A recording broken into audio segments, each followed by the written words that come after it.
کسی بھی غیر مرد کی محتاج نہیں۔ میرا نام لاریب ہے۔ کالج میں ایک لڑکے نے مجھ سے اظہار محبت کیا۔ اسے میں نے بہت سمجھایا لیکن اسے ذرا اثر نہیں ہوا۔ وہ کٹر ٹھڑکی تھا یا پھر اس بات پہ یقین رکھتا تھا کہ کوشش جاری رکھو ایک نہ ایک دن مان ہی جائے گی۔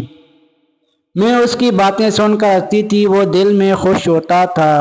ہنسی تو پھنسی، پر اسے یہ کہاں معلوم تھا کہ میری ہنسی کا مطلب ہے کہ ہنسوں تو کبھی نہ پھنسوں۔ آج پھر وہ چلا آیا تھا۔ اچھا تو تمہارا یہ دعویٰ ہے کہ تم محبت کرتے ہو مجھ سے۔ کیا ہوتی ہے محبت؟ کبھی معلوم ہے اس کے بارے میں؟ جس سے محبت ہو اس کے حقوق کا علم ہے تمہیں؟ یہ فرائض سر انجام دینے کے قابل ہو تم؟ اس کے چہرے پہ حیرانی کے سائے لہرانے لگے۔ اسے ان گہری باتوں کا علم ہی کہاں تھا؟ وہ تو بس فلموں ڈراموں کے آغوش میں جوان ہو کر ہزاروں نوجوانوں کی طرح اپنی فطری ضروریات کے ہاتھوں مجبور ہو کر محبت کا نام اپنی روح میں سمو چکا تھا۔ سچ میں جب سے تمہیں دیکھا ہے میرا چین اور سکون لٹ گیا ہے۔ ہر جگہ تم ہی دکھائی دیتی ہو۔ میں سچی محبت کرتا ہوں، پلیز مان جاؤ نا۔ کیا مان جاؤں؟ میں نے بے نیاز سے پوچھا۔ تم بھی محبت کر لو، مجھ سے بہت خوش رکھوں گا، تمہاری ہر بات مانوں گا۔ اچھا میری ہر بات مانو گے؟ ہاں ہر بات مانوں گا۔ تم نہیں جانتی تمہاری یہ عام سی آنکھیں میرے لیے کتنی خاص ہیں۔ لوگوں کو تو محبوب کی آنکھیں جھیل جیسی گہری لگتی ہیں، تم انہیں عام کہہ رہے ہو۔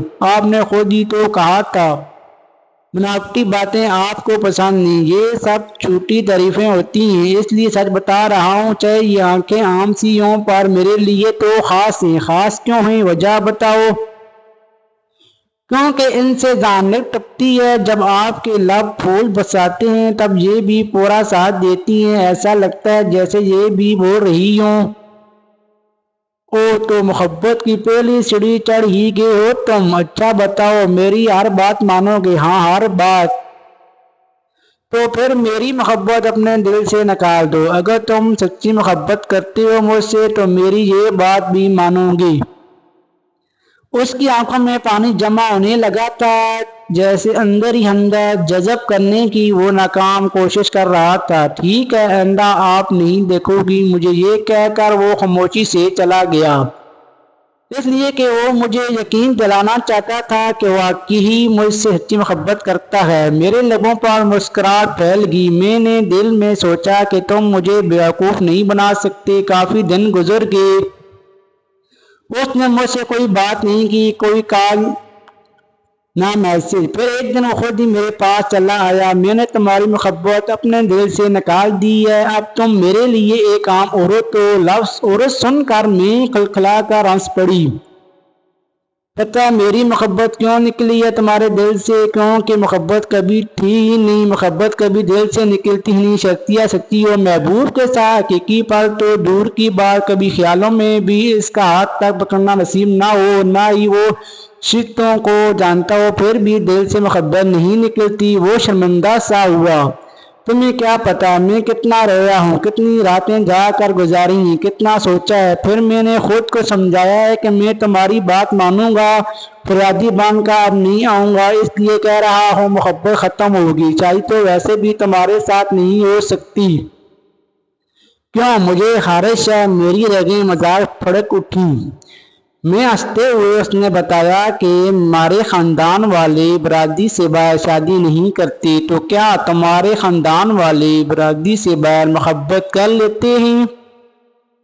وہ چپ رہا، کیا جواب دیتا؟ خیر میں تم سے دوستی کرنا چاہتا ہوں، تم بہت اچھی لڑکی ہو، اگر تم میری محبت میں گرفتار ہو جاتی تو میری نظروں میں اپنی حمیت کھو دیتی، اور ہم لڑکے واقعی ایسی لڑکیوں سے محبت تو خوب کرتے ہیں پر شادی نہیں۔ اب کے حیران ہونے کی باری میری تھی۔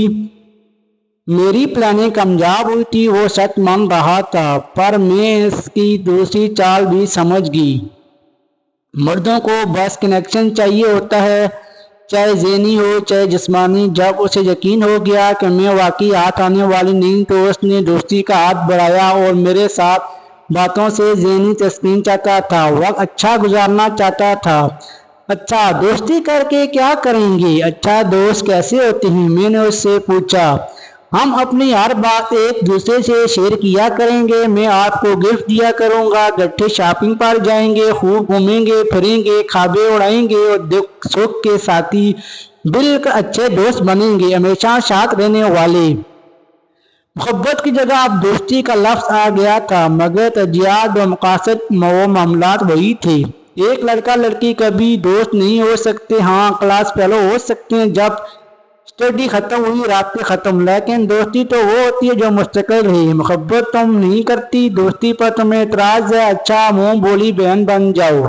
میں اتنی اچھی لڑکیاں کھونا نہیں چاہتا، میں بھی اتنی اچھی لڑکے گوانا نہیں چاہتی، میں نے دل میں سوچا۔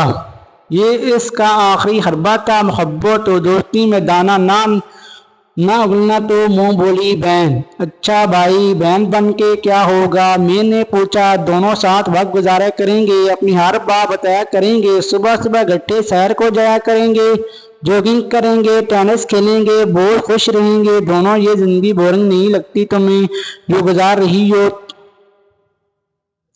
تھوڑا سا بدل لو، تم خود کو دیکھنا کتنی خوشیاں ملتی ہیں۔ سچے بہن بھائی والا رشتہ ہوگا، کوئی نقصان نہیں۔ اسی دوران تم بہن لفظ کا سہارا لے کر مجھ سے اپنی ذہنی تسکین حاصل کرتے رہو، نظروں سے ہی میرے چہرے کو چھوتے رہو، ٹینس میرے بدن کے اتار چڑھاؤ کو لچکی نگاہوں سے دیکھتے رہو، تمہارا وقت رنگین ہو جائے گا۔ میں خمور نظروں سے کہہ رہی تھی، وہ کن اکھیوں سے دیکھتا ہوا جواب کا منتظر تھا۔ سوری میری خواہش، خوابیں، سیر، جوگنگ، زندگی کے رنگ ٹیسٹ کے دکھ سکھ کسی غیر مرد کی محتاج نہیں۔ میں اپنے پاپا کے ساتھ سیر کو جاتی ہوں، باپ کی چرپوٹ بڑی گفتگو بہت لطف دیتی ہے، میری ماں میری سب سے اچھی دوست ہے، میرے دکھ سکھ کی ساتھی ہے، میری سکھیاں خوابیں اڑانے میں لاجواب ہیں، ان کے ساتھ میرا وقت بہت اچھا گزرتا ہے، میری ٹیچر میرا رہنما ہے۔ اپنے بھائی کے ساتھ میں گھنٹوں باتیں کرتی ہوں، معصوم شرارتیں، 2 منٹ میں ناراض، 2 منٹ میں راضی، ایک دوسرے کے بنا ذرا وقت نہیں گزرتا۔ اس کے پیچھے بائک پر بیٹھے ہوئے میں آزاد فیل کرتی ہوں، اس کے ساتھ شاپنگ کا جواب نہیں، میں بہت خوش ہوں۔ ایک نیا رشتہ بنا کر میں ان سب رشتوں کی مٹھاس نہیں کھونا چاہتی۔ پتہ نہیں لڑکیوں کے حسین زندگی غیر مردوں سے کیوں ہی جڑی ہوتی ہے، خوبصورت خوابوں کے چکر میں عمر بھر کے لیے آنکھیں زخمی کروا لیتی ہیں۔ اتنا کہہ کر میں چلی گئی۔ اس کا ریئیکشن کیسا تھا میں نے دیکھا نہیں، لیکن اسے ایک سبق ضرور مل گیا تھا۔ میں نے گھر آ کے شہید شکر ادا کیا اور آنکھیں اخبار ہو گئیں۔ میرے اللہ تو مجھے ایسے ہی ثابت قدم رکھنا، اس کے عہدے پہ دوار ہو کر مجھے میرے قدم ذرا نہ ڈگمگائیں۔